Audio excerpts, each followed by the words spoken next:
L'arrivo dei grandi fondi istituzionali in un mondo che apparentemente ne era l'antitesi, Bitcoin. Si sono sentiti nomi altisonanti, si è sentito parlare di BlackRock, si è sentito parlare di Fidelity, degli ETF approvati negli Stati Uniti. Ma che cosa significa che grandi fondi e che cosa significa che la finanza tradizionale è entrata in Bitcoin? Cosa significa investire in uno strumento legato alla finanza tradizionale come un ETF e invece che cosa significa investire su sottostante, su Bitcoin veri e propri? Cercheremo di capirlo nella quarta puntata di Esploriamo Bitcoin. Bentrovati, lo facciamo come sempre con gli esperti del settore, partendo da Chiara El Ricabi, Senior Sales Associate Southern Europe di 21 Shares. Grazie Chiara per l'invito, benvenuta. Grazie a voi, buonasera a tutti. E lo facciamo con anche naturalmente Valerio Dalla Costa, founder di Villaggio Bitcoin e autore dell'omonimo libro Villaggio Bitcoin. Grazie Valerio e benvenuto. Ciao Federico, grazie per l'invito. Come sempre, prima di entrare nel dibattito, prima di entrare nel vivo della questione, lanciamo il servizio di Marco Costanza per introdurre l'argomento.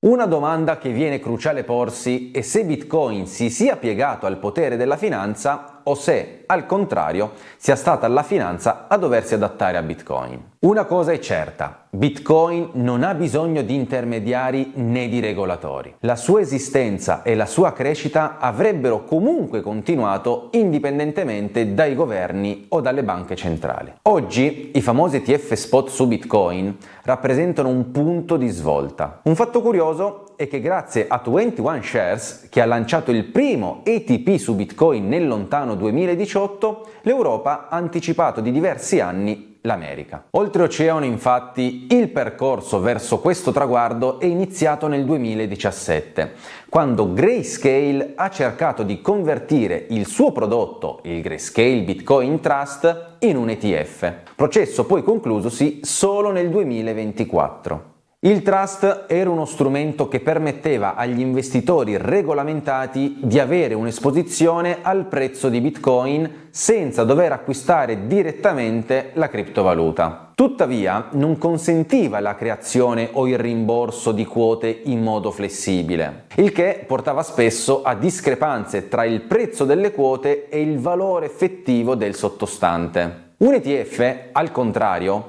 è un veicolo più efficiente e trasparente che permette una creazione ed un rimborso costante delle quote, garantendo che il prezzo rispecchi accuratamente il valore dell'asset. Il freno in America fu la SEC, che sotto la guida di Gary Gensler si oppose fermamente alla conversione, sollevando preoccupazioni riguardo alla manipolazione del mercato e alla mancanza di protezioni adeguate per gli investitori. Questo ha dato origine a un conflitto regolamentare che ha coinvolto numerosi exchange e istituzioni finanziarie. La faida tra la SEC e i prodotti finanziari su Bitcoin è durata anni, finché alla fine del 2023 BlackRock, VanEck ed altri colossi degli investimenti americani si sono aggiunti alla pressione di Grayscale per ottenere questo ETF spot. L'approvazione è così arrivata all'inizio del 2024 ed ha segnato un momento storico. La domanda per questi strumenti è stata senza precedenti in termini di volumi e di capitale raccolto. Durante il primo giorno di contrattazioni i volumi totali hanno superato i 4,5 miliardi di dollari scambiati e gli inflow totali, ovvero il capitale netto raccolto dagli emittenti di questi ETF, sono stati di oltre 625 milioni in 24 ore, un debutto unico nella storia. In conclusione, l'approvazione degli ETF spot ha radicalmente cambiato l'approccio della finanza globale verso Bitcoin e ha iniziato a modificare anche la percezione istituzionale del settore. Da una narrativa di diffidenza e timore si sta piano piano passando a una visione che riconosce Bitcoin come un asset con caratteristiche uniche ed un potenziale veramente immenso. Resta ora da vedere se la finanza tradizionale riuscirà a controllare Bitcoin o se questo asset troppo libero e decentralizzato sfuggirà al loro dominio. Insomma, Marco Costanza ci ha elencato e ci ha raccontato la battaglia che c'è stata negli Stati Uniti tra la SEC e Grayscale per portare alla fine all'approvazione degli ETF di tanti altri emittenti, non solo Grayscale. Però qui ci sono tante sigle coinvolte nel mondo della finanza tradizionale, tra cui per l'appunto ETF, nel mercato europeo si parla anche di ETP, ETC, potrebbe essere abbastanza confusionaria la cosa. E quindi partirei subito con Chiara per cercare di fare un po' di chiarezza partendo dalle basi. Che cos'è innanzitutto un ETF e che differenze ci sono con gli ETP per esempio nel mercato europeo? Certo. Allora, anzitutto ETP è un acronimo che sta per Exchange Traded Product, ossia prodotto negoziabile in borsa. Si tratta essenzialmente di un prodotto finanziario semplice che è quotato su borse trasparenti e regolamentate e consente di accedere al Bitcoin così come se si trattasse di una semplice azione o di un'obbligazione, mediante il proprio conto corrente bancario abilitato al deposito titoli oppure tramite il proprio broker. ETP è comunque una macro categoria all'interno della quale troviamo gli ETF, gli ETN e gli ETC. E infatti l'ETP su Bitcoin, così come sulle altre criptovalute, ha una struttura del tutto uguale a quella del ben noto ETC sul gold, l'ETC sull'oro fisico. Si tratta quindi di un prodotto 100% replica fisica, Delta One, senza prestito titoli, senza swap. Questo significa banalmente che c'è tutto il collaterale, no? Esatto. A differenza di un conto bancario c'è il collaterale sotto al prodotto, corretto? Assolutamente, viene acquistato il collaterale, perché l'ETP replica fedelmente l'andamento della criptovaluta sottostante, quindi di Bitcoin. È sostanzialmente una senior debt security, ossia l'investitore sottoscrive un titolo di debito emesso da una SPV. SPV sta per Special Purpose Vehicle, quindi se dovesse mai la società emittente fallire, interverrebbe un trustee che in amministrazione straordinaria andrebbe a rimborsare l'investitore vendendo il sottostante al prezzo di mercato. È un titolo di debito garantito dove viene posto un 100%, dove viene posto un collaterale pari al 100% del fondo, sostanzialmente. Chiaro. E per quanto riguarda l'ETF, sappiamo che l'ETF è un paniere, un basket di titoli, si differenzia dall'ETP sostanzialmente per ragioni di diversificazione. L'ETP su Bitcoin replica l'andamento di una sola criptovaluta, di un solo sottostante. Quindi chi compra l'ETP su Bitcoin compra un prodotto finanziario che replica l'andamento del prezzo di Bitcoin. Esatto, e sostanzialmente compra Bitcoin. Mentre nell'ETF è necessario avere più sottostanti per potersi chiamare ETF, per poter essere un fondo. E l'ETF sottostà alla normativa UCITS, che prevede non soltanto la diversificazione, ma prevede anche la decorrelazione dei sottostanti stessi. Ok, molto chiaro. Passerei a te Valerio perché insomma, tu hai un'azienda che si chiama Villaggio Bitcoin che si occupa anche di consulenze alle imprese, al mondo del business, nella gestione di Bitcoin, in tesoreria, nel portafoglio.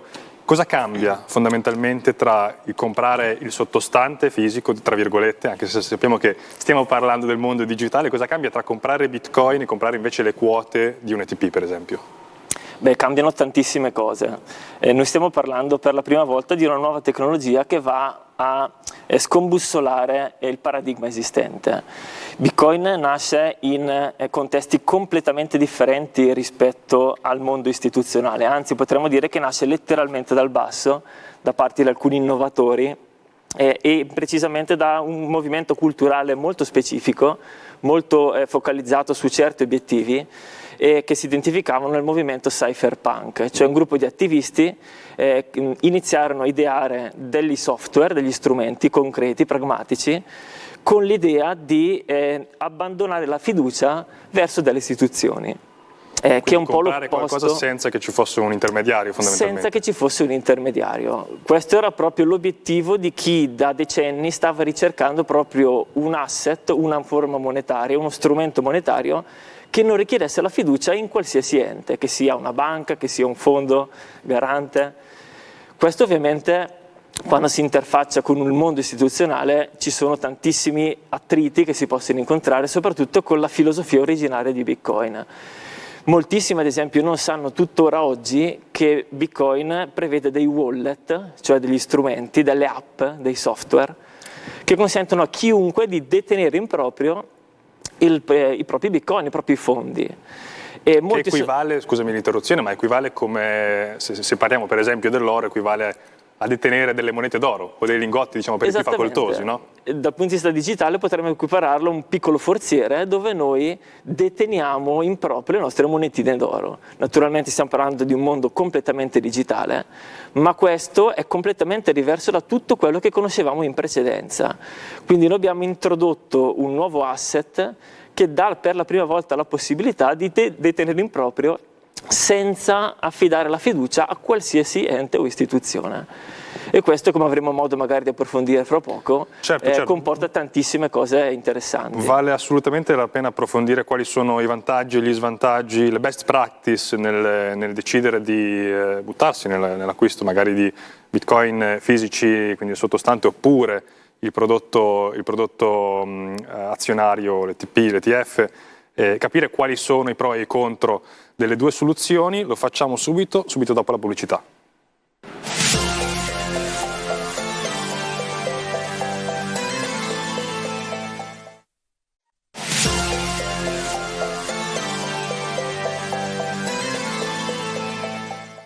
Ben ritrovati, investimento in ETP su Bitcoin o investimento in Bitcoin, quali sono le differenze, quali sono le best practice, che cosa cambia nel fare uno o l'altro, quali sono le responsabilità da prendersi nei due casi e quali sono invece le responsabilità che vengono delegate all'intermediario nell'altro. Cercheremo di capire questo in questa parte della puntata, partendo di nuovo da Chiara. Che cosa significa acquistare Bitcoin tramite un ETP, cioè acquistare un ETP su Bitcoin? Che cosa fa l'intermediario per agevolare l'investitore? Che cosa invece deve fare l'investitore effettivamente per poter portare a casa la quota dell'ETP? Beh, qui partirei dalle differenze fra l'acquisto di Bitcoin tramite l'ETP e l'acquisto delle criptovalute di Bitcoin tramite la modalità diretta, per far capire in modo molto semplice cosa risolve l'ETP su Bitcoin. Molto velocemente, se io decido di acquistare Bitcoin in modalità diretta, devo avere quantomeno una certa dimestichezza tecnologica. Banalmente dovrò utilizzare un computer, dovrò collegarmi a MetaMask e dovrò utilizzare gli exchange online per poter acquistare Bitcoin. Qui anche altri wallet, MetaMask credo che non supporti Bitcoin, però ci sono tanti altri wallet nel caso, sì. Hai ragione. Comunque ci sono una serie di accortezze che vanno comunque prese in considerazione per poter acquistare le criptovalute in maniera diretta. Utilizzare appunto gli exchange online e aprire delle credenziali, username e password, così in gergo la chiave pubblica e la chiave privata.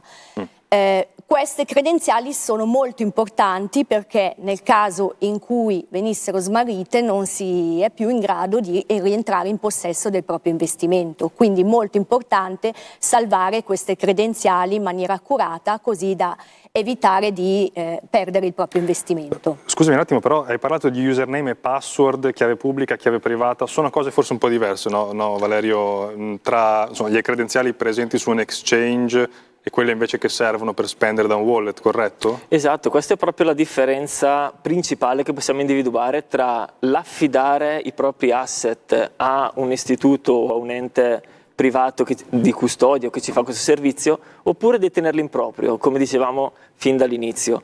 La differenza è fondamentale perché mentre Bitcoin fa uso della crittografia, che è una disciplina matematica basata sulla statistica, sulla probabilità, che consente di avere delle chiavi pubbliche e private, in particolare sono le chiavi private, che sono importantissime per la detenzione in sicurezza da parte di un utente. Che cosa sono queste chiavi private? Come si configurano di fatto? Si configurano nello specifico in 12 o 24 parole. Sono una password codificata che una volta conosciuta dall'utente può garantirgli di essere l'unico possessore al mondo di un certo ammontare di Bitcoin. Ben diverso naturalmente quello a cui siamo naturalmente abituati tutti i giorni quando facciamo un login su una piattaforma o sul nostro home banking o su una piattaforma di investimenti.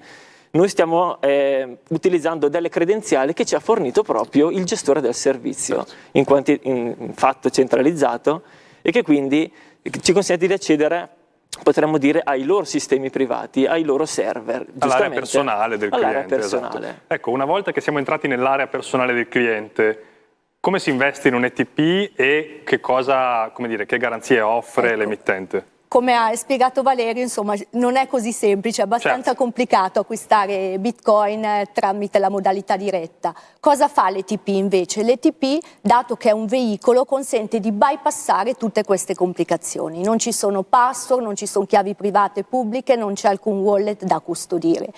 È una modalità semplice che consente di accedere ad una asset class che per sua natura non è proprio così alla portata di tutti. Ma non soltanto l'ETP consente di bypassare tutte queste problematiche, dà anche altri vantaggi, ad esempio in termini di liquidità. Infatti con l'ETP su Bitcoin si è in grado di avere sempre liquidità per qualsiasi forma. Questo è un dubbio che spesso hanno i retail, che sono abituati già dal passato ad acquistare azioni e obbligazioni e spesso non sono consapevoli della liquidità del prodotto, sono portati a pensare che il prodotto non sia liquido perché confondono magari i volumi in borsa con la liquidità e vedono ad esempio tramite il loro broker online che l'ETP su Bitcoin ha scambi di 1.000 euro. Quindi credono che il prodotto non sia liquido perché non sia possibile acquistare più di 1.000 euro.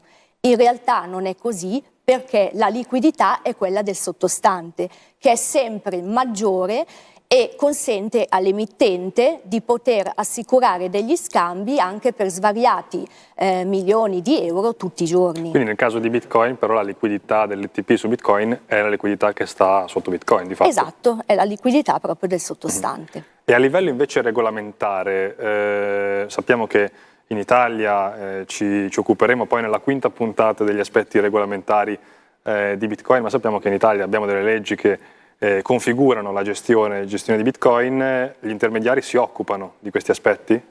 Della regolamentazione?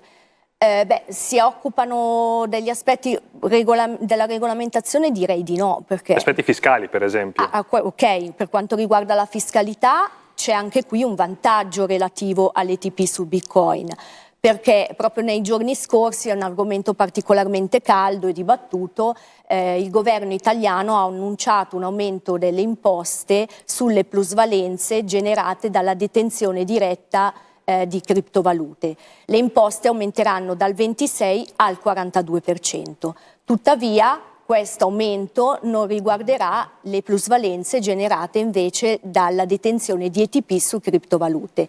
Sembra quasi che abbiano voluto incentivare l'investimento tramite ETP piuttosto che l'investimento nel sottostante. In un certo senso sembrerebbe così, proprio perché se verrà approvata, perché ancora non è votata dal Parlamento la manovra, quindi in questo caso il capital gain continuerà ad essere tassato al 26%. Infatti gli ETP su criptovalute sono considerati redditi diversi, quindi capital gain tassato al 26% con possibilità di compensare plusvalenze e minusvalenze nei 4 anni pregressi.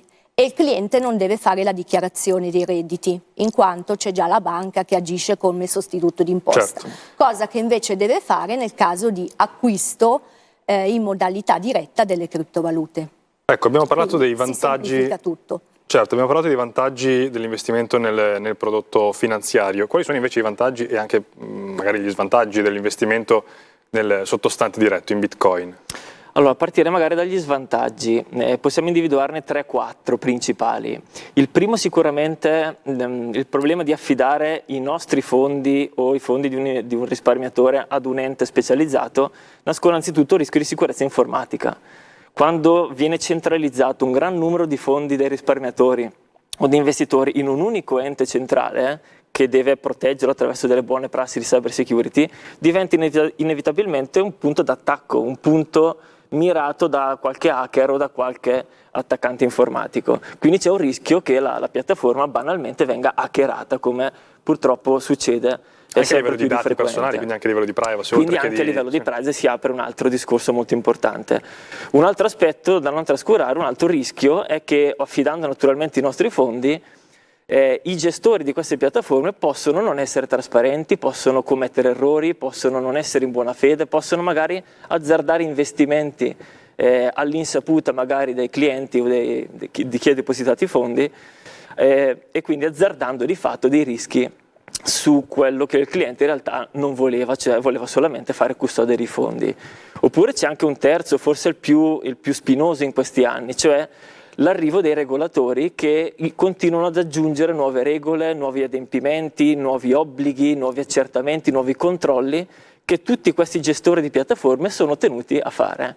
Aumentano i costi per l'infrastruttura, bisogna prevedere dei back office dedicati proprio per fare tutti questi accertamenti, i costi lievitano e inevitabilmente anche i costi per chi si rivolge a questi servizi sono destinati ad aumentare. Quindi ci sono tutta una serie di svantaggi naturalmente, ma dal punto di vista invece dei vantaggi bisogna risalire alla filosofia originaria di Bitcoin, che fin dall'inizio aveva proprio l'idea di non dover affidarsi a degli enti fiduciari per gestire i propri Bitcoin. Ed è davvero così difficile evitare o provare a evitare di affidarsi di intermediari? Cioè la gestione del sottostante vero e proprio è veramente così complicata? Allora, non è complicata, ma come tutte le cose nuove bisogna iniziare a studiare delle nuove prassi, studiare delle nuove abitudini, iniziare a cambiare un pochino mentalità, iniziare cioè a diventare tutti un po' più responsabili. Perché ricordiamoci sempre che l'utente che vuole detenere in proprio i propri Bitcoin è, diciamo così, solo contro tutti, cioè si trova da solo a gestire i propri risparmi di fronte a tutto il resto del mondo. Questo richiede responsabilità, richiede quindi di prepararsi una strategia, richiede un pochino di studio, richiede di capire ed approfondire quali sono gli strumenti oggi disponibili e come attuarli nelle migliori buone prassi di sicurezza e di privacy. Questo costa fatica, ha un costo sicuramente e non tutti sono disposti a... Un costo in termini di fatica o monetario? Costo di fatica. Dal punto di vista monetario ricordiamo sempre che detenere Bitcoin è completamente gratuito proprio perché non ha costi di controparte, non ha costi di servizio a cui deleghiamo qualcosa. Quindi da una parte ci sono tutti i rischi di controparte, affidare i nostri risparmi a un exchange o una piattaforma di investimenti, dall'altra c'è la volontà di mantenerli in proprio. Non è giusto o sbagliato, tutte le due scelte hanno dei pro e dei contro. L'importante dal mio punto di vista è che tutte le persone che fanno una scelta siano consapevoli di tutti questi vantaggi e svantaggi che abbiamo provato ad elencare. Certo, due approcci molto diversi, probabilmente addirittura opposti, che si rifanno a concezioni, volontà, filosofie forse probabilmente diverse e che si scontrano quasi in un dibattito che è nato anche con l'ingresso dei grossi capitali, per esempio BlackRock nella comunità. Spesso si è parlato anche che il più grande asset manager al mondo avrebbe potuto, come dire, cooptare Bitcoin comprando grandi quantità di Bitcoin con la propria disponibilità, grandissima disponibilità di liquidità, e quindi la domanda è: la finanza si sta appropriando di Bitcoin o viceversa? Lo scopriamo tra pochissimo.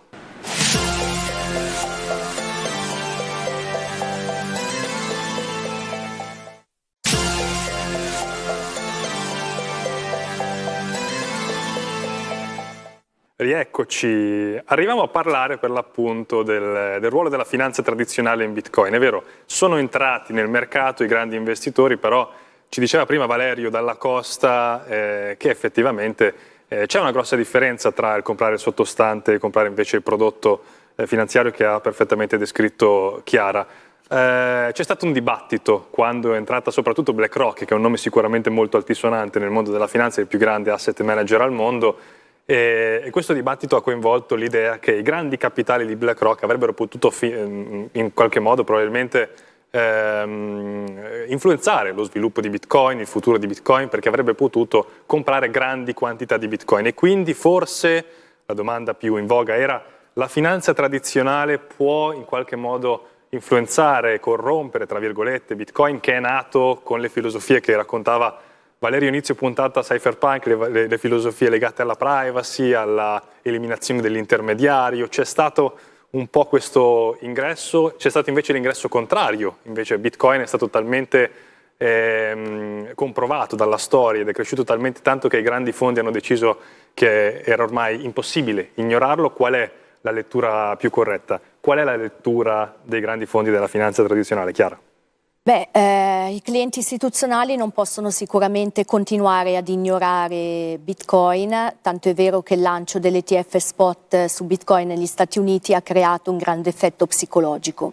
Nei nostri dialoghi con gli investitori istituzionali stiamo notando un trend emergente di crescita, di diversificazione di portafogli tradizionali fatti di azioni e obbligazioni, almeno su Bitcoin. E sottolineo almeno su Bitcoin, perché per quanto riguarda le altre criptovalute rimangono di interesse, ma soltanto per una nicchia di trader e di gestori specializzati. Bitcoin invece sta diventando sempre più una sorta di oro digitale nei portafogli tradizionali. E questo lo vediamo tutti i giorni, lo riscontriamo tutti i giorni anche nei titoli dei giornali, negli editoriali. Si parla sempre più di Bitcoin. 10 anni fa, quando Bitcoin toccava i massimi, la notizia veniva ignorata. Oggi non passa giorno senza avere una notizia su Bitcoin. Bitcoin continua a fare notizia e fa notizia. Quindi la finanza tradizionale vede effettivamente Bitcoin come una nuova riserva di valore, come oro digitale, come uno strumento grazie al quale si può diversificare il portafoglio di un risparmiatore anche qualunque, giusto? Assolutamente sì, la finanza tradizionale sta iniziando a guardare a Bitcoin come ad una nuova ed emergente asset class e l'elemento fondamentale di interesse è dato dalla forte decorrelazione di Bitcoin con le allocazioni in azioni e obbligazioni. Quindi si comportano in maniera diversa a seconda dei cicli di mercato, giusto? Esattamente, sì. Ok. E secondo me comunque la stessa cosa accadrà anche per le restanti criptovalute, non ora perché i tempi non sono ancora maturi, ma a mio avviso da qua ai prossimi 10 anni probabilmente anche le prime 100 criptovalute inizieranno ad essere trattate allo stesso modo dei big cap azionari. Ma anche se pensiamo alle case, alle emittenti di ETF o di ETP su criptovalute, un tot di anni fa nemmeno esistevano. Oggi invece i player del settore continuano ad aumentare. Una cosa che mi viene in mente è che spesso nel dibattito, appunto, anche con i media tradizionali, spesso siamo soggetti a una narrativa legata al fatto che Bitcoin è un asset speculativo. Questa mi sembra una lettura molto diversa, cioè inserire Bitcoin in un portafoglio per i risparmiatori con per l'appunto la nomea di oro digitale è una narrazione molto diversa rispetto all'uso speculativo. L'uso speculativo può essere adatto per il trader, mentre l'oro digitale può essere adatto per il risparmiatore. Quindi lo sguardo della finanza è più attento in questo momento per l'uso di risparmio, diciamo? Sì, perché essenzialmente Bitcoin non è adatto a fare solo trading, ma meglio è adatto per cassettisti, quindi per una view di medio o lungo periodo. Ovviamente per chi ha comunque un profilo di rischio piuttosto elevato.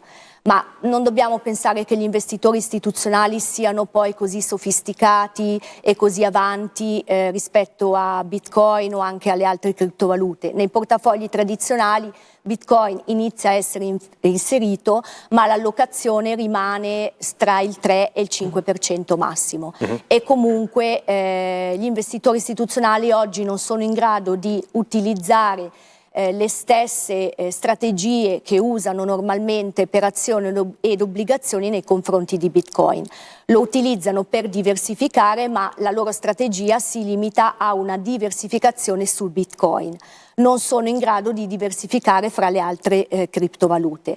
Ci sono degli investitori istituzionali, ma sono veramente pochi, che sono in grado di costruire dei portafogli ad hoc su criptovalute. In quel caso diversificano fra le varie cripto, ma spesso non rivelano nemmeno le loro strategie perché comunque vogliono proteggere il know-how. C'è ancora comunque bisogno di fare tanta education, fare tanta ricerca e tanta formazione. Certo, il messaggio comunque è molto chiaro, il mondo della finanza non poteva aspettare ancora tanti anni, non poteva ignorare questo fenomeno crescente, e anche se si parla di un'allocazione del 3-5%, citando i tuoi dati, Chiara, si tratta comunque, quando si parla del mondo finanziario, di volumi importanti se sommati tutti insieme.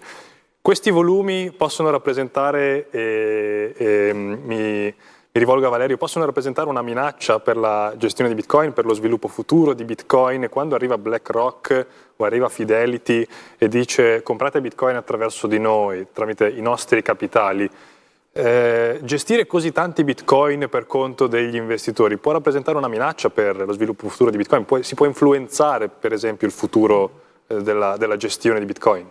Allora, personalmente non credo proprio, ma farei quasi un passo indietro per cercare di comprendere meglio il contesto. Quando si parla di BlackRock che vuole investire in Bitcoin o la finanza che entra in Bitcoin, si parla qualche volta di sconfitta per la grande finanza oppure sconfitta per l'ecosistema Bitcoin. La cosa bella in questo caso è che non ci sono sconfitti. Tutti hanno un vantaggio a partecipare, a utilizzare questo standard tecnologico. Ricordiamoci sempre che Bitcoin è stato strutturato proprio secondo precisi meccanismi della teoria dei giochi. Essendo un meccanismo, un'infrastruttura che non ha un ente centrale e che non voleva un ente centrale, per forza di cose ha dovuto inventarsi degli stratagemmi, potremmo dire, per creare degli incentivi per far sì che tutto l'ecosistema potesse continuare senza il contributo di un ente centrale.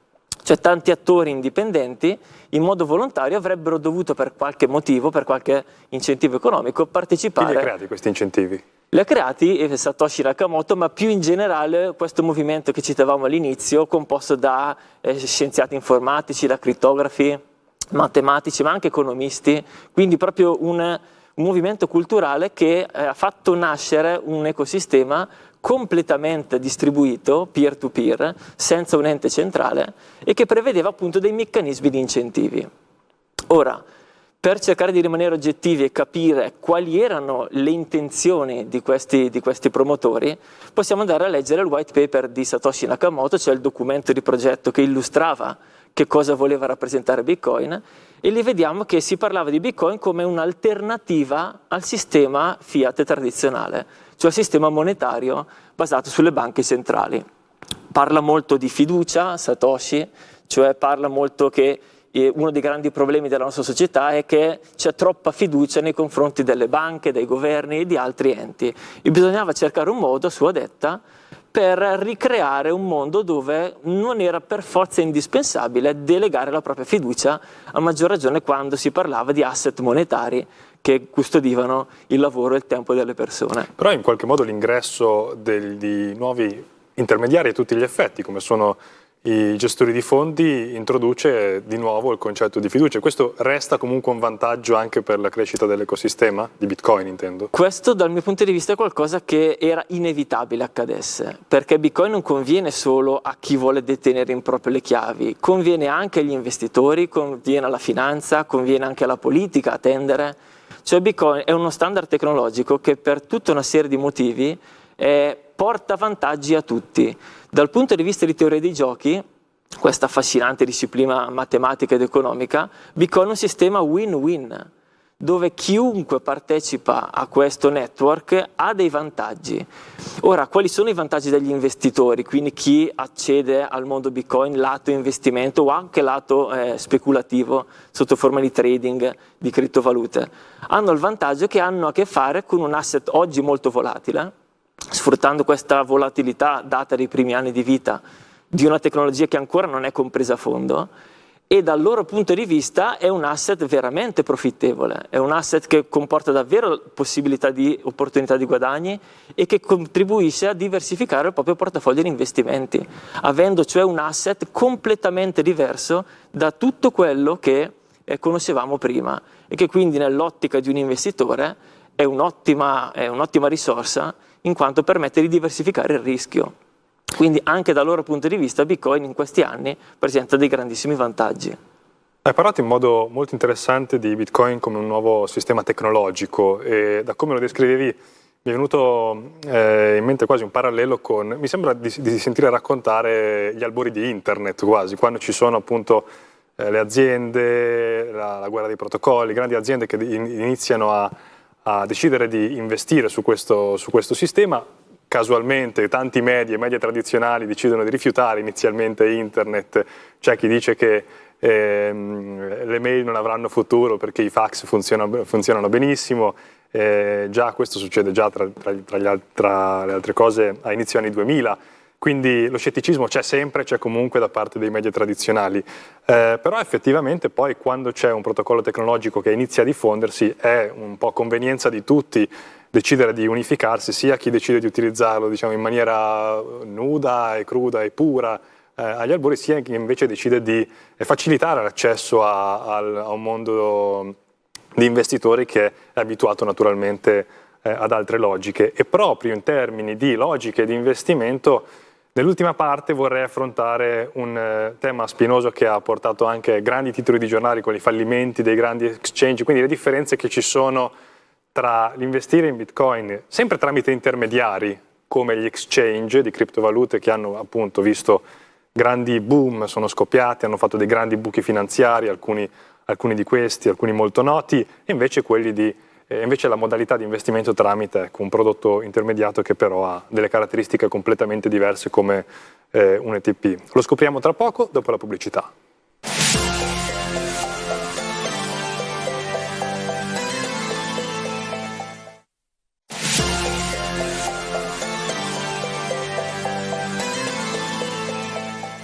E quindi investimento in Bitcoin tramite prodotti intermediati, tramite invece conoscenza tecnologica che permette di investire sul sottostante vero e proprio. Però finora, in questi anni, uno dei veicoli di investimento più utilizzati è stato sicuramente quello dell'exchange. E sono gli stessi exchange ad aver creato anche tanti problemi, ad aver fatto dei buchi finanziari, ad aver invece magari agevolato l'acquisto o l'operazione di trader che hanno bisogno di liquidità immediata per poter fare compravendita. Gli exchange nei primi anni di vita erano di fatto piattaforme non regolate che operavano spesso nell'ombra, poi negli anni sono state regolate a tutti gli effetti, ma adesso, cioè per l'appunto adesso da qualche mese, c'è un prodotto di investimento diverso che permette sempre tramite intermediari regolamentati di investire direttamente nel sottostante. E rivolgendomi a Chiara, mi viene da chiederti, diventano gli emittenti di ETP o ETF negli Stati Uniti dei competitor delle piattaforme degli exchange? Assolutamente no. Beh, innanzitutto non da qualche mese, perché questi strumenti finanziari che consentono di accedere al sottostante, quindi l'ETP su Bitcoin e sulle altre criptovalute, sono presenti da 5 anni. Sì. E questo infatti è proprio l'effetto psicologico di cui parlavamo prima. Cioè sembra che questo strumento sia presente da gennaio perché è stato lanciato negli Stati Uniti, invece in Europa per la prima volta siamo un passo avanti perché è possibile investire in questi strumenti da già ben 5 anni. Secondo me la competizione tra gli exchange e le case di ETP su criptovalute non sussiste, innanzitutto perché rispondono a esigenze completamente diverse.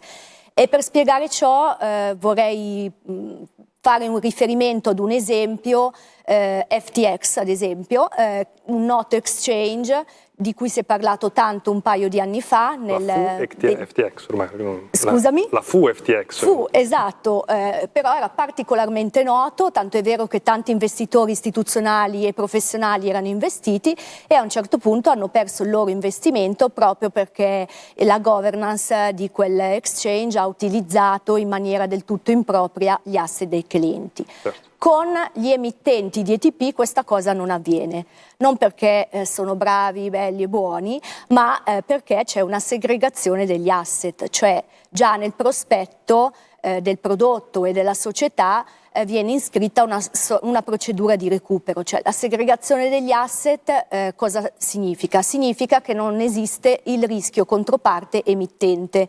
Quindi gli asset dei clienti sono segregati, sono separati dall'attività di impresa dell'emittente stessa. Se l'emittente per qualsiasi motivo dovesse fallire, così come dicevo c'è un prospetto in cui è iscritta una procedura di recupero che prevede l'intervento di un trustee inglese che va a vendere il sottostante al prezzo di mercato per rimborsare gli investitori. Quindi non c'è proprio rischio controparte. Questo si configura anche quando, per esempio, negli Stati Uniti d'America l'ETF su Bitcoin di BlackRock è custodito da Coinbase come custode per l'appunto dei Bitcoin veri e propri. Quindi questo si configura anche quando è l'exchange stesso il custode dei Bitcoin che poi sono, le cui quote sono vendute dall'emittente dell'ETF. Beh, io non posso parlare per BlackRock e certo, per non rischiamo Coinbase, querele. comunque, anche perché stanno negli Stati Uniti, certo. Parlo per gli emittenti di ETP su cripto che hanno sede in Europa e in particolar modo per 21 Shares, che è la società che rappresento. Chiaro.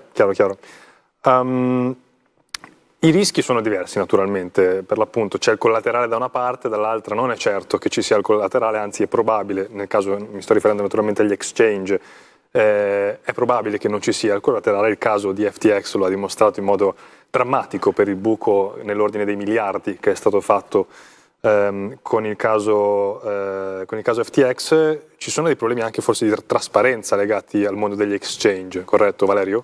Beh, direi di sì. Questo in realtà era proprio quello che si voleva evitare quando si pensava di creare qualcosa come Bitcoin. Delegando la fiducia ad un ente ci sono tantissime cose poco trasparenti. Bisogna comunque verificare l'attendibilità dei gestori, bisogna verificare i loro investimenti, come gestiscono gli asset, se effettivamente fanno custodia oppure li stanno investendo, oppure più banalmente c'è sempre comunque il rischio che queste piattaforme o queste exchange facciano riserva frazionaria, che è una pratica come oggi, banche. che è una pratica oggi bancaria perfettamente legalizzata, che prevede di accantonare solamente una piccola parte dei depositi dei clienti e andando però a investire, quindi azzardando dei rischi sulle spalle degli utenti inconsapevoli, mantenendo solo una piccola parte di riserva, quindi aumentando potenzialmente il rischio di fallimento dell'exchange e di insolvenza. È proprio per evitare questi contesti, questi rischi o anche solo queste possibilità che Satoshi Nakamoto e i cypherpunk e tutti questi scienziati informatici avevano in mente di progettare proprio un sistema che prevedesse non per forza di dover delegare la fiducia a questi enti. Cioè con Bitcoin potremmo dire che abbiamo la possibilità di decidere per la prima volta. Se vogliamo continuare a delegare la fiducia ad un ente che fa un servizio a tutti gli effetti e ci viene più comodo affidarci a questo servizio, pur conoscendo i rischi di controparte, va benissimo, l'importante è esserne consapevoli. L'alternativa è quella di detenerli in proprio. E detenerli in proprio, come magari accennavamo anche prima, non è più così difficile come una volta. Una volta era difficilissimo, stiamo parlando magari di una decina abbondante di anni fa, forse anche 12 anni fa. Ricordiamo, Bitcoin è nato effettivamente nel 2009, il white paper è stato pubblicato il 31 ottobre 2008, però la rete è andata online il 3 gennaio del 2009. Nei primissimi anni servivano dei file pieni di chiavi private, stringhe alfanumeriche lunghissime, cose insomma non da persone non avvezze al mondo dell'informatica. Oggi è abbastanza diverso. Oggi è abbastanza diverso. Mi è piaciuto molto il parallelismo che hai fatto prima con internet, perché internet e Bitcoin sono una sorta di gemellini. Mi piace sempre fare il confronto, perché entrambi sono protocolli informatici, entrambi non hanno sedi, non hanno amministratori delegati, non hanno uffici marketing, sono dei protocolli informatici che nascono per un caso d'uso. Nel caso di Bitcoin è quello di disintermediare appunto degli enti che gestivano lo strumento monetario, la moneta, il denaro, che è lo strumento fondante di tutte le economie e le società. Proprio come lo sviluppo di internet all'inizio non era tutto perfetto, tutto semplice, tutto user friendly. Ci sono voluti anni in cui magari anche alcune aziende hanno iniziato a innovare sopra questo protocollo e lo stesso percorso lo sta seguendo Bitcoin. Oggi sta diventando davvero sempre più semplice detenere Bitcoin, fare transazioni, gestirli in sicurezza, grazie anche all'aiuto di un'intera industria che proprio sta nascendo per supportare le imprese, gli utenti e gli investitori nell'investire in modo sempre più sicuro, fino anche alla detenzione privata dei propri fondi, assistendo proprio le imprese e i privati in questi passaggi che all'inizio possono spaventare, certamente, come tutte le cose nuove, ma man mano passano gli anni e aumenteranno anche i servizi e diciamo, i contributi offerti dalle imprese a tutto questo nuovo mondo che sta emergendo e probabilmente è destinato a vincere nei prossimi anni. Insomma, ho provato a farvi scontrare in tutti i modi, ma mi sembra di capire che i due casi d'uso, le due modalità di acquisto di Bitcoin in realtà non siano poi così tanto in competizione, ma si rivolgono forse a mercati diversi, Chiara? Sì, esattamente, a investitori diversi.